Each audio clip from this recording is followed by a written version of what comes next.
Assalamualaikum, selamat datang kembali di channel Seni Ukir Jepara. Kali ini saya mau mengajak kalian untuk melihat bagaimana proses pembuatan dari soko gebyok ya, untuk pembuatan ulir.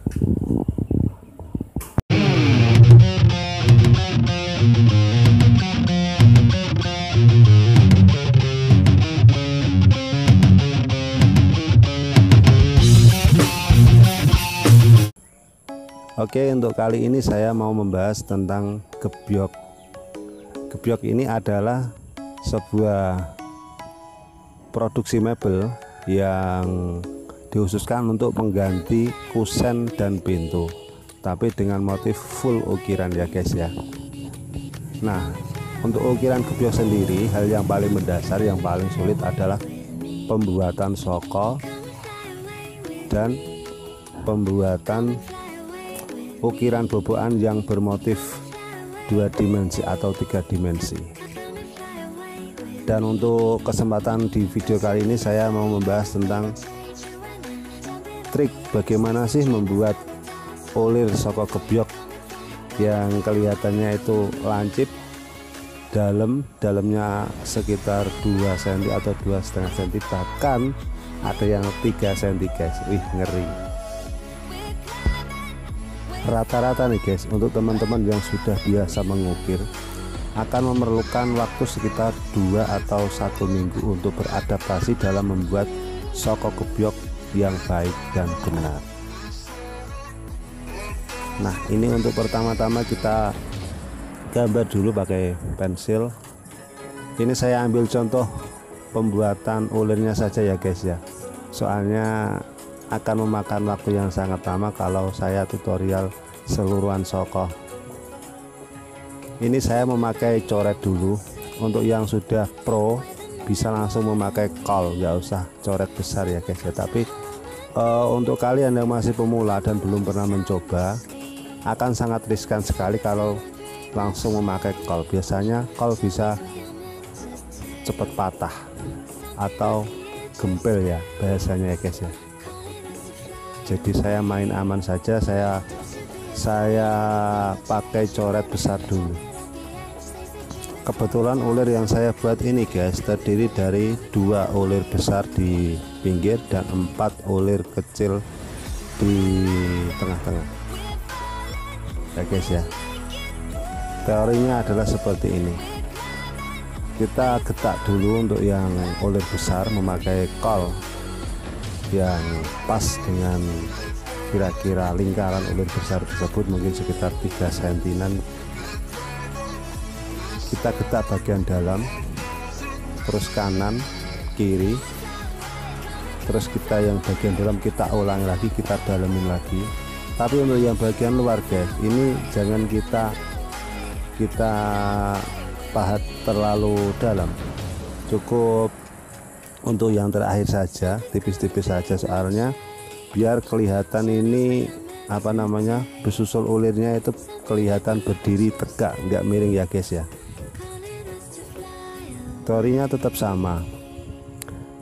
Untuk kita memahatnya pakai kol ini adalah teori getak ke dalam, kanan kiri, terus getak luar. Kita dalemin lagi ulirnya, getak dalam, kanan kiri, bagian luar, 4 arah ya guys. Itu kita ulang-ulang sehingga kita mencapai bentuk besusul ulir yang lancip dan rapi serta dalam ya guys. Dan ada yang unik nih guys dalam memahat soko gebyok ini, yaitu kol yang kita gunakan nggak boleh terlalu jeber atau terlalu cekung, harus pas. Beda kalau kita memahat mebel lain seperti misalkan lemari, dipan ataupun meja dan lain-lain, itu bisa pakai kol yang kalau ukuran pasnya nggak ada, bisa memakai yang lebih kecil dikit atau lebih agak jeber dikit, agak melengkung dikit, nggak apa-apa. Tapi kalau untuk soko gebyok ini harus benar-benar pas. Disitulah letak keunikan membuat soko gebyok ya guys ya. Dan cara mengasah alat kol kita pun menentukan hasil dari gebyok itu sendiri, hasil dari ulir gebyok itu sendiri. Kol itu harus rata, tidak boleh melengkung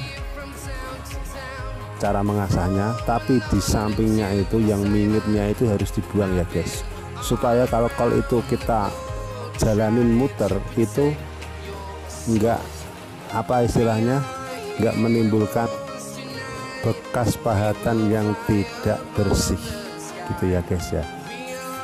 Itu ketentuan dalam mengasah alat kol untuk membuat ulir gebyok ini ya guys. Selanjutnya kita ulangi pakai kol yang agak kecil ini untuk yang bagian ulir atau besusul tengah, bentuknya agak kecil, dari yang samping ini kan agak besar ya guys. Kita ulang-ulang sampai benar-benar dalam, dan ketika nanti kita mau proses pelemahan itu kita mudah untuk pelemahannya karena getakannya ini udah dalam.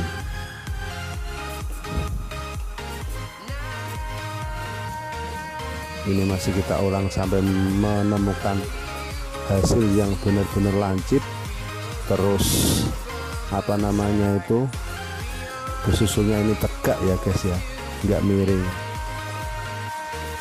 dan bersih.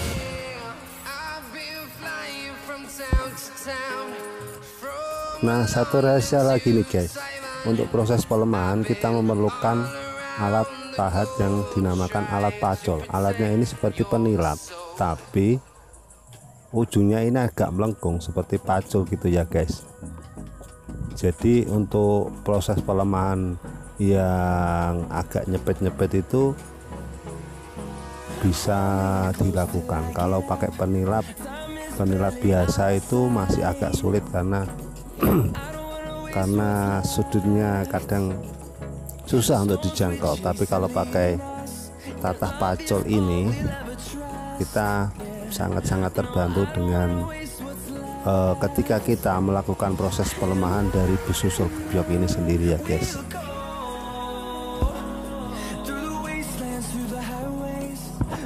Ini masih proses mendalamkan ukiran besusulnya, kita masih mengulang-ulang dan agar supaya getakannya itu benar-benar dalam ketika nanti kita mau melakukan pelemahan pakai alat pacul itu, alat penilap pacul itu mudah, tinggal kita apa namanya, tinggal kita pakai palu pelan-pelan atau kita dorong pakai penilap pacul itu alias kita cuti itu sudah bisa ya guys, mudah. Benar-benar dibutuhkan kesabaran dan ketelatenan ya guys ketika kita membuat sebuah ukiran soko gebyok ini agar hasilnya bisa bagus dan memuaskan. Oh ya, saya ngingetin untuk teman-teman yang kebetulan mampir channel saya dan belum subscribe, jangan lupa untuk di subscribe dan di share kalau menurut Anda video ini bermanfaat dan bisa memotivasi teman-teman lain untuk lebih mencintai dunia ukir ya guys. Soalnya kalau bukan kita, siapa lagi guys yang menguri-uri kebudayaan lokal di Jepara ini.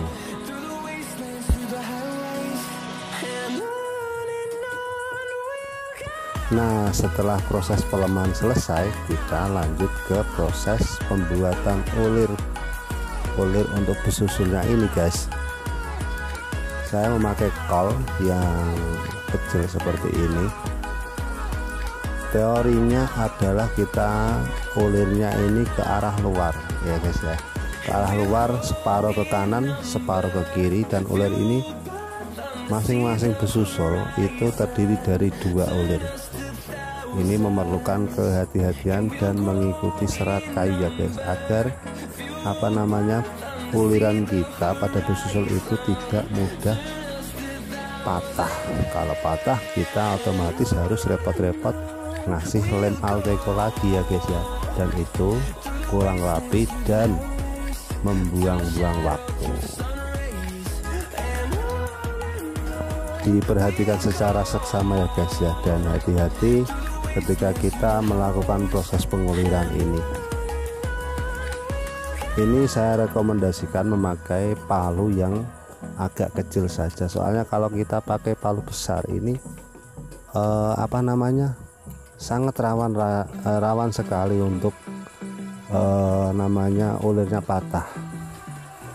Jadi saya rekomendasikan untuk kita ketika membuat soko gebyok itu mempunyai dua palu. Palu yang pertama yang standar ukuran besar, dan palu yang agak kecil, agak tipis, agak ringan, itu khusus untuk ketika membuat ulir dan menyoreti. Itu akan sangat-sangat membantu ya guys ya. Oke, gimana guys, mudah dong kalau kita sudah mengetahui teori cara membuatnya, langsung saja kita praktekkan ya guys ya. Bisa langsung kita praktekkan di rumah, dan ketika kita menemui sebuah garapan yang dinamakan soko gebyok, kita sudah tidak bingung-bingung lagi ketika membuat ulir soko ini ya guys ya. Oke guys, sekian dulu untuk tutorial video kali ini, semoga bisa bermanfaat dan menambah wawasan kita sesama penggiat seni ukir. Dan terima kasih, jangan lupa subscribe ya guys ya. Makasih.